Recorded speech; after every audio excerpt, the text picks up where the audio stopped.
There was no money in the fire department then. You get paid.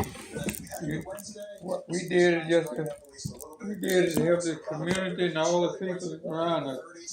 So you said in '59 you bought your house. Yeah, '69 I joined the volunteer fire department. What made you join them though? Because nobody helped y'all. Right. So you bought your house in '59, yeah. And then there was fires in the neighborhood that there was fires in the neighborhood. Oh yeah. And the fire department didn't come or something. Yeah, everybody at that time, all the towns had volunteer fire department. They didn't have no paid fire department back in them years.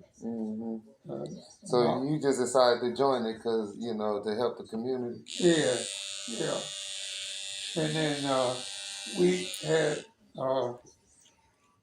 what we did, we named ourselves bowling team, and where we would raise money to help buy things that we need on the fire department. So y'all had to raise the money to buy the equipment you need to put out fires. Right. Yeah. So how did you put out your first fire if y'all ain't had no equipment? What did y'all do? We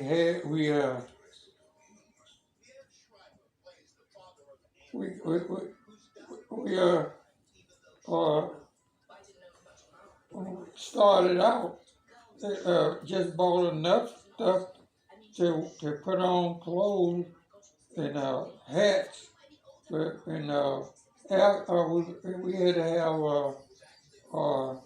oxygen masks, and we were able to raise enough money to buy that, and we had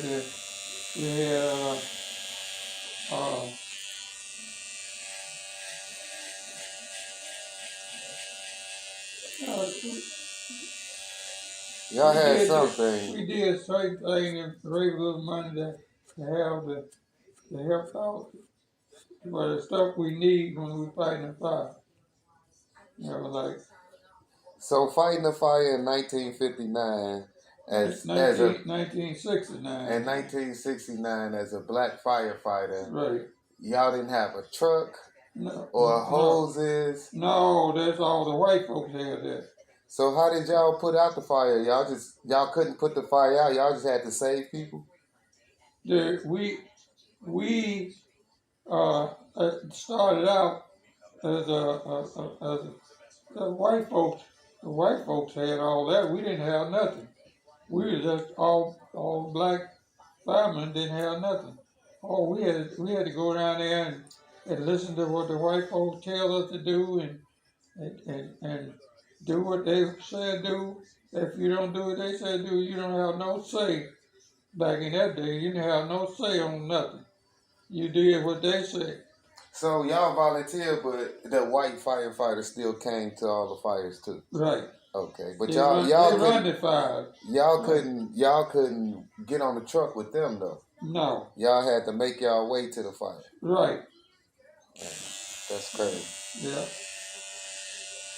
And sometimes when we go on a prairie fire out in the prairie, and then when we put the fire out, we had to have a water tank on our back with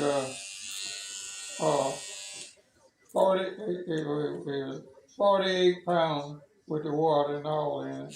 We had to carry it with a flame nozzle to put out the fire, the bushes and the leaves and everything in the prairie. And then when we get the fire put out, the fire department leave us out there, we had to walk back. They didn't even let us ride back on the truck. We had to walk back to the firehouse. Wow. With the 40 tank on your back? Yeah. So y'all had to walk back with the water on your back, whatever you had left. Yeah. Or at least the tank at minimum. Yeah. So that'll encourage you to use all that water during that fire. If I know I gotta walk back, I'm using all this water. Well, we did use all that. But the tank still weighed 30, 20, 20 something pounds. 15 or 20 They pounds. could at least put the tanks on the back of the truck and let y'all walk back, but y'all had to walk back with the tanks. Yep. They didn't do that. They didn't do nothing.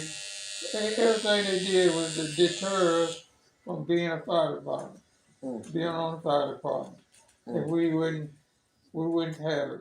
We were determined to be on the fire department. So we eat their little shit they put out, and you come back in, they give you a toothbrush to wash the mud off the truck tires. Off the truck? Off the tires. Off the truck tires? Yeah, after you come back out of there. A toothbrush? Yep. They know better than that.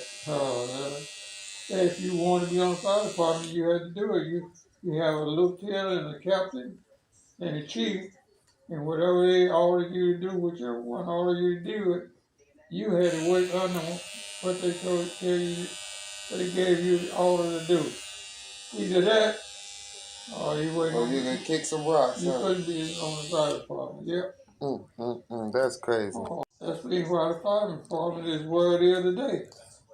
We did all that, and right when we got through with everything and obeying the white man, and we finally got up there where we got a little authority, and we started voting. You had to vote them in and vote them out, and we started voting them mayors out and vote some black ones in.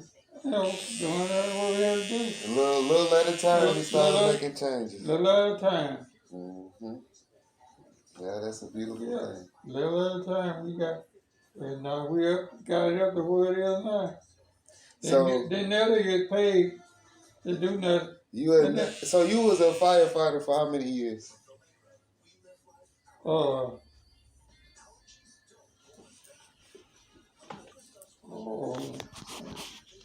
How many years I was on the fire department? Yeah, you say you never got paid. You started in '69. What time you retired? On the fire department? Yeah. Well,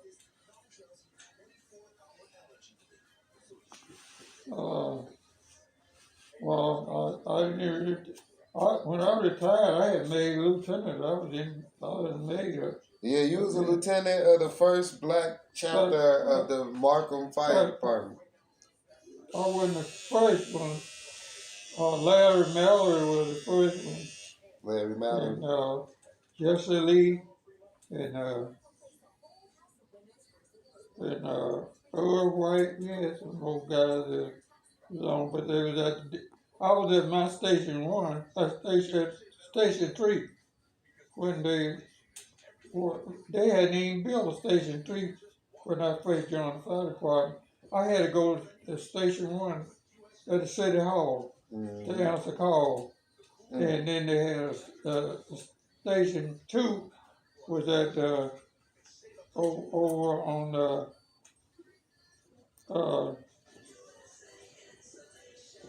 let's see what street that was.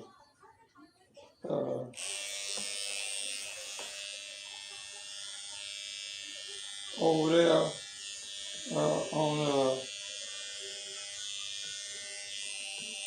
I don't think the name of the street, the station 2 was there.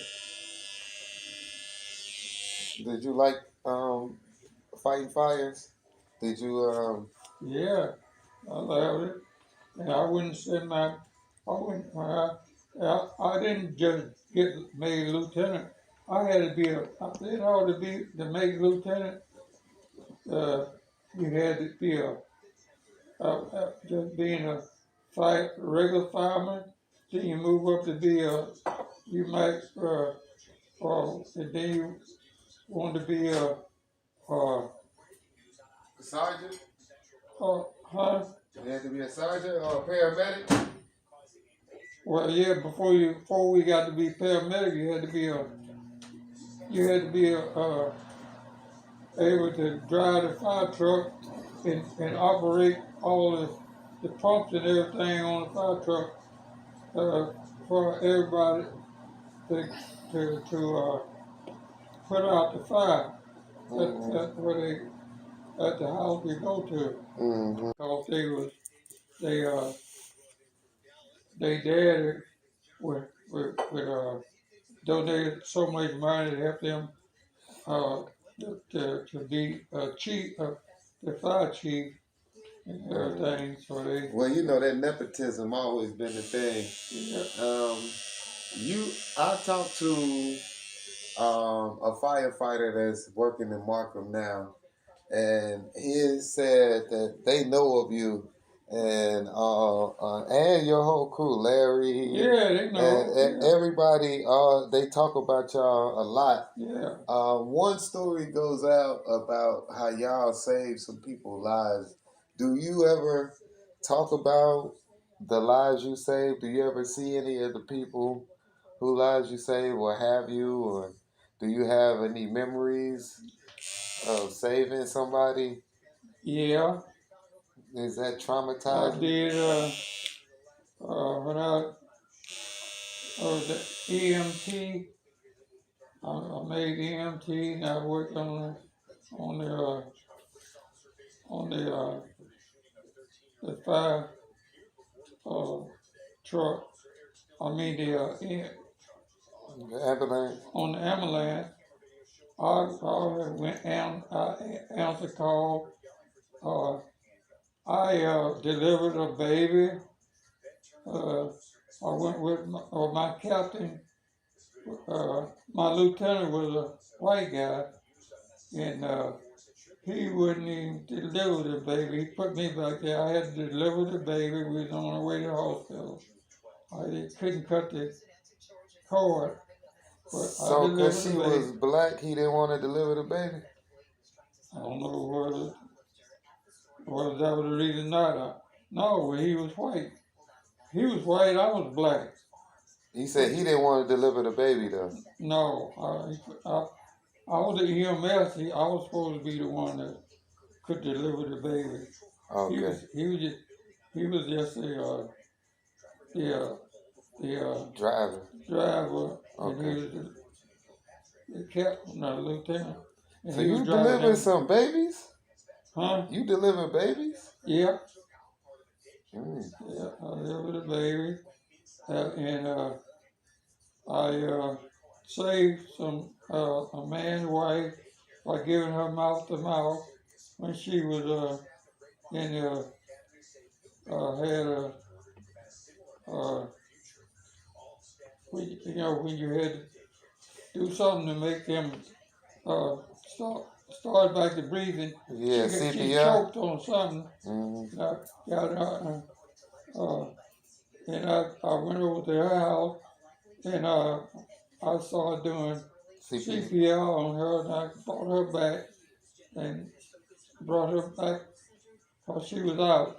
And she always thanked me for doing that for her. Yeah. So you got to see a lot of the people because it was all in the same community. Huh? Right, yeah. That was in the same community over by me. Over on Wood Street, right on Wood Street. That guy's house was on First Street, across Wood Street, going east.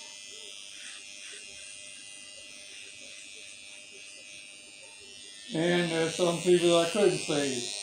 Okay, that got run over by a truck or something. They was already dead, but we couldn't pronounce nobody dead. You would tell the people, their family, that they okay. Could nobody pronounce nobody dead, but the doctor or the what you call them, the people that Coroner. coroner, yeah. Doctor or the coroner could only pronounce somebody dead. We couldn't, even though we were EMT, and we know they were dead. We couldn't tell their family they were dead.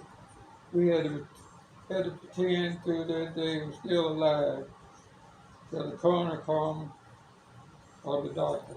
And they announced they had to go through a lot. Oh, go through a lot. And when we finally started getting a little paid, guess what we got paid? What? A call. 50 cents a call, and you don't get paid, and you only got paid every 6 months. Twice a year you draw the check like 50 cents a call twice a year. yeah. That's how they paid y'all. I bet they ain't paying them white firemen like that. No, because you know they got rules. They get a fire call, and then when we have the fire call, when we come back, we find out a woman done killed her husband. We had all kinds of calls. She beat and shot her husband, killed him. Yeah, I bet that happens. That still happens a lot. Yeah, well, that's the number one thing that happen around. Yep, that happened too. Yeah. I seen we answered a call around 159th Street just before you get to the bridge, going over the bridge, under on the street on the left side where they got what you call them, got all that stuff at now, where they had all them old houses. Oh, where Amazon is? Yeah, we got a call right there at a house where a lady, she worked for Malcolm. She was the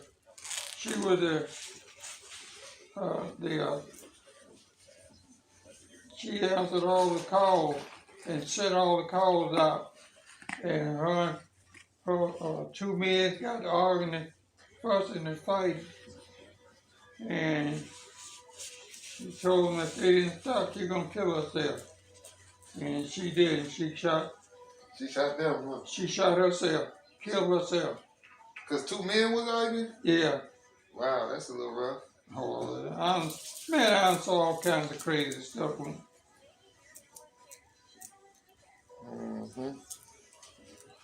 It ain't crazy, it happens.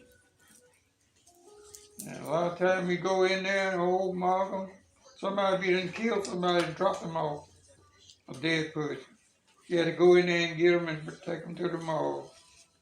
I saw all kinds of stuff. Wow.